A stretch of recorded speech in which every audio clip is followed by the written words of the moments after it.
the first piece of equipment that we're going to talk about, nice, usually everybody's favorite, this is the hood. Any guess as to why we would use the hood? So they can't see. So they can't see.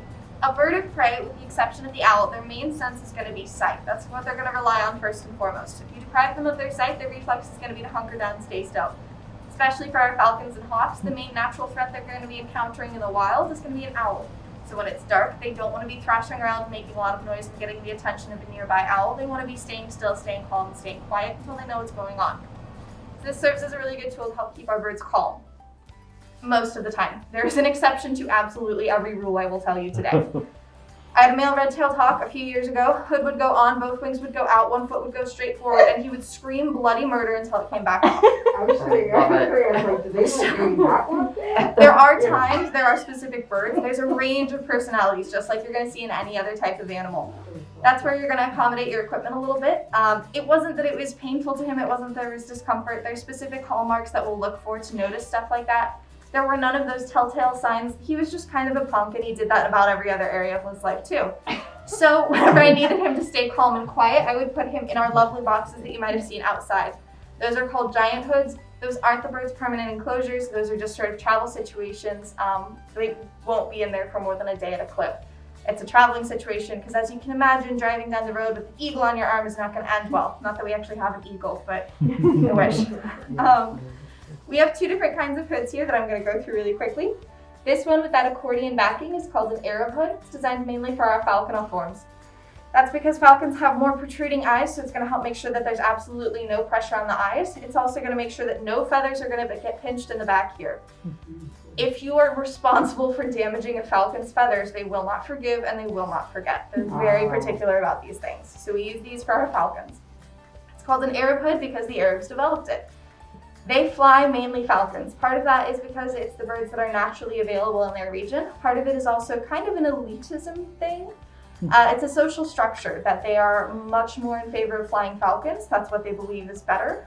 They also have specific requirements within flying falcons in terms of the darker the eye, the better the bird. We have no scientific evidence to back that up, but if you're looking to buy a Saker falcon in Dubai, a Saker falcon with blue eyes might only be about a couple $100 US. A Saker falcon with pure black eyes might go for as much as $1 million. Wow. So something that we have no real explanation for, but that is very much, again, embedded in their culture. This other hood here with that A-frame backing is called the Dutch hood. That's going to be mainly for our hawks and our eagles. They have a little bit more block-shaped heads, so this helps cinch it down around the neck a little bit more. Keeps it secure because birds will get very creative about getting their hoods off if they decide it's been on for a little too long. One of my mentor's first birds was actually named Houdini because he was especially talented at flicking it off as soon as it was put on. The top knot on the hood is just called a top knot. I've searched long and hard for a more scientific or technical term for it. There is none. Mostly it serves as something to hold on to get the hood on and off the bird's head. In medieval times, it was a status symbol as well. You would stick the feathers of the quarry that you had caught in the top of the hood, and it would serve as sort of a sign of who was the better hunter. You'd go out with the ladies of the court hawking and see that, oh no, Lady Margaret only has 2 quail feathers, and I have 7 partridge feathers, so clearly I am the better hunter. Sort of a status symbol like that. Any questions on the hood? Okay. I will walk around with them so you can get a closer look. I do just like to point out that these are all handmade. There is no machine for making hoods. It's an incredibly, incredibly painstaking process. If you have a unique talent for leather craft, boy, do I have the industry for you. The next piece of equipment that we're going to talk about are these. They're not as much fun as the hood, but they're very necessary. Any guess as to where this would go on the bird, not me? Yeah, it goes on their leg. On their leg? Top of the talon. On top of the talon. I would think they're ankle or Their ankle. So that's the buzzword that I like to hear because this is called an anklet, which is great because birds don't actually have ankles. I wondered when I said that, I was like, ankle, right? A theme you're going to notice here is that falconers are really good at naming things. So this is called an anklet. It goes on their leg, which is called the tarsus. Collectively, they're called tarsi.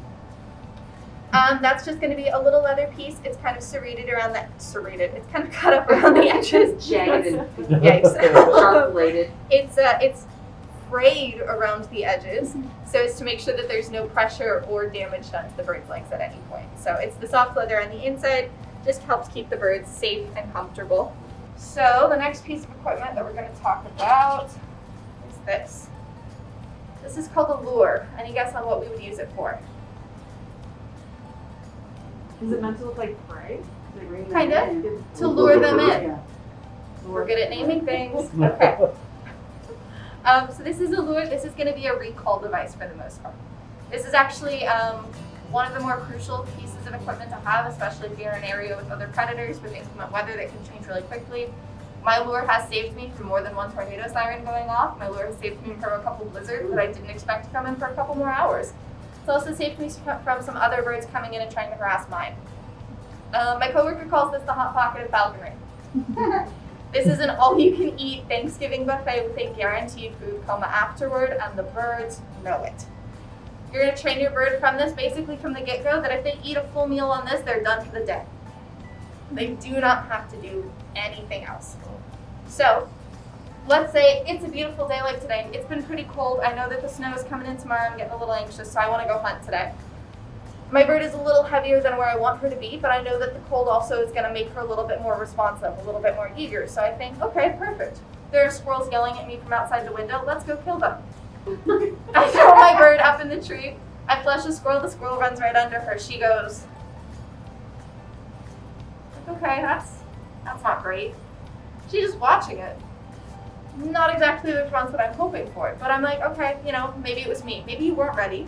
Maybe you didn't see it. You watched it the whole way through, but maybe you didn't really know what you were looking at. I'll try again. I flush another squirrel. The squirrel goes up the tree. My bird is in onto the branch next to her and begins screaming at her. My bird watches. At this point, I'm like, okay, yeah, no, you're not hungry. You're not ready. You're not interested in this. I put a tidbit on my glove and I try to call her down. My bird looks at me. She looks at the squirrel. She looks at me. I can see the thought process of, I didn't move for that. You want me to move for this? No, absolutely not. So she'll tuck up a foot and she'll fluff up her feathers and she'll look over her shoulder. My bird has just given me the bird. She doesn't care what I have. It is not enough to incentivize her right now until I pull the lure out. I give it a few swings, I give it a few whistles, and I let it drop. It's going to bounce around. Sometimes it's fun because the bird's usually all the way down onto it before it actually hits the ground. She knows this means dinner. The bouncing does get a little interesting because every now and then it bounces unpredictably and your bird is already on the way down to it. Sometimes it bounces up into the bird and they never know what to do with that. But it is a very effective tool for getting your bird down quickly. So anytime that you've got, say, at Camp Marotin in Columbus, we have nesting bald eagles nearby. Every now and then they'll come by to harass one of our birds. They will kill our birds if they are given the chance. The lure comes out, the bird comes down, we get them to safety as quickly as possible.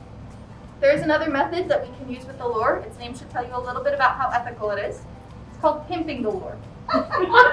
That's going to be a situation. I use it in classes more than I've ever used it anything else. I need to get the bird's attention, but I don't want to be done for the day.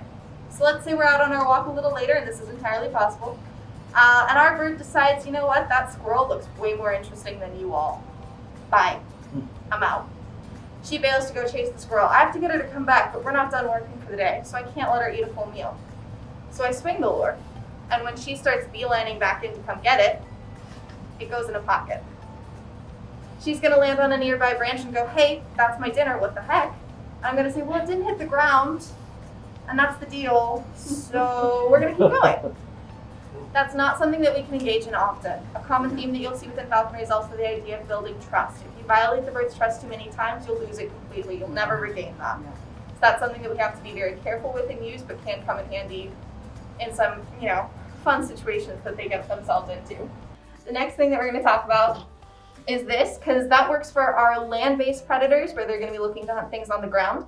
It won't work as much for our aerial pursuit predators like our falcons. So this is the lure that we use for falcons. Anybody want to guess what it's called? You got this. I believe in you. A lure? A falcon lure. Come on, you think I'm kidding. So a falcon lure, it looks a lot like a fishing lure. This is one style of a falcon lure. Other falcon lures can look a lot like the standard lure. It'll just be a little less dense, usually a little smaller. You just want to make sure that when you're swinging it, if the bird grabs it, it's not going to do any damage to them, which is why the fishing lure is a little bit more popular. So I don't have enough space to do this without hitting you all or the ceiling or basically everything. But if you've ever seen, and if you haven't, I highly recommend you look it up when you leave, the Air Force Academy's halftime shows. when they fly their falcons. That technique of swinging the lure, the bird's going to come in and try to grab it. You snap it away at the last second and continue swinging it. She's going to have to readjust her entire flight path to try to keep up with the lure and try to get it. If you've ever seen the Air Force Academy halftime shows from like 2009 to 2016, I'm somewhere nearby waiting to help recover the bird. So the lure for falcons is not going to be a recall device. It's going to be fully devoted to training. As a training mechanism, this is going to help build their aerial agility, endurance, and maneuvering. It's also kind of like a game for them. There's no risk to this. Same concept with the other lure. As soon as they get it, they get a full meal and they're done for the day. Getting the lure for falcons doesn't mean landing on the ground and just sort of tearing at it relentlessly. It means tagging it out of the air. Most of the time you're going to want them to be swinging their feet in to grab the lure. If you see people lure flying and they're swinging the lure, but the bird's feet aren't extending, the bird's not actually getting any benefit from that workout. That's just kind of a more for show situation. You want to see the bird's feet extending, trying to grab that lure. Once they've grabbed it, lure goes down, they get a full meal. If they're getting worn out and they still haven't managed to grab it, lure gets thrown up in the air, they grab it, they fly down, it's a big party, they won the game, full meal, done for the day. Next piece that we're going to talk about, one of the most important, is the glove. Who feels really tough? All right, one of the guys, duke it out, arm wrestler something. Go ahead. I'll do it. Okay, cool. I'm just going to have you squeeze this as hard as you can.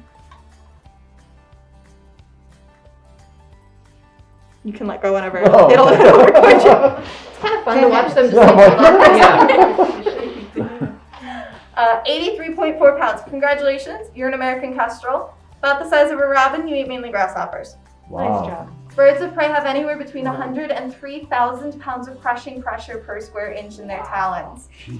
And Oh. puncture wounds just aren't that cool. So, falconer's gloves comes in handy.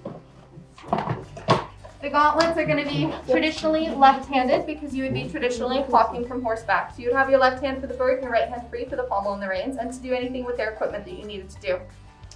In the modern times, we do have right-handed gloves made for left-handed falconers. We don't have any of those with us here at the school, so if you're left-handed, I'm sorry, that sucks. But if you were looking to get into falconry, it's possible, it's okay, you won't be forever and a day not able to use your dominant hand. We have those gloves now, they've been made. They're usually going to be made with anywhere between 1 and 4 layers of leather, depending on the bird that you're working with, depending on falconer's preference. They'll be anywhere from a short cuff if you're working with some of our smaller birds to all the way up to the shoulder if you're working with our eagles. The tassel at the end is largely decorative. In medieval times, apparently they believed that if you ran out of tidbits in the field, you could cut off a chunk of leather, throw it on your glove, and your bird would think it was food. We know now that birds are way too intelligent and have way too good of eyesight to fall for something like that. Any bird that came down for a chunk of leather was taking pity on the falconer and nothing else.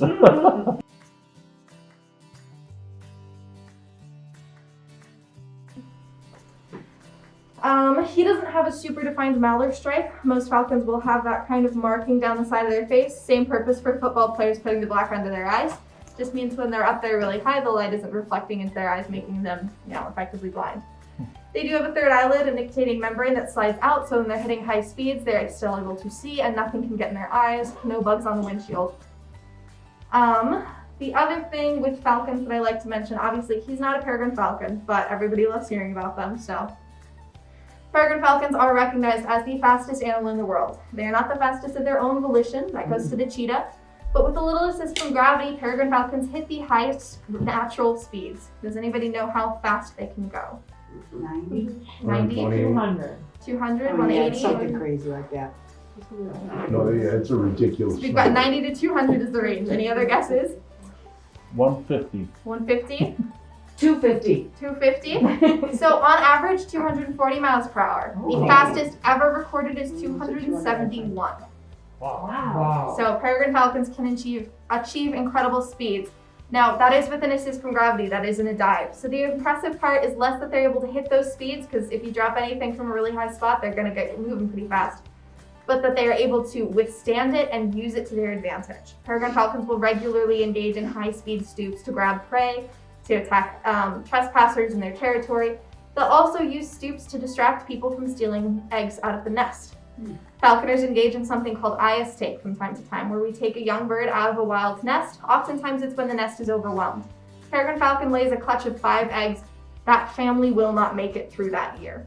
5 eggs is too many for 2 parents to feed full time. One of the parents will work themselves to death. Not all the kids will get enough food. Something will go wrong in that situation. So especially when peregrine falcons were endangered in North America, we kept tabs on the nests. And if a nest laid 5 eggs, falconers would oftentimes go take one of the babies, take it into captivity, work with it from there. Getting a bird of prey out of a nest is a difficult situation. I've done it once, No. especially falcons. Anybody know their natural nesting habitat? Oh, Clips. in like factory windows. Clips is their natural one, Oh, but they have clips. adapted. Yes. Skyscrapers is their new adaptation. We don't mess with those. They're doing those things. We're not gonna mess with those. But their natural one is gonna be cliff sides. So, if you're trying to get a bird out of a nest on the side of a cliff, you're either climbing up or you're going up the other side and rappelling down. But the nests are oftentimes really hard to find. So sometimes you're going up and rappelling down like 6 or 7 times before you land on the nest.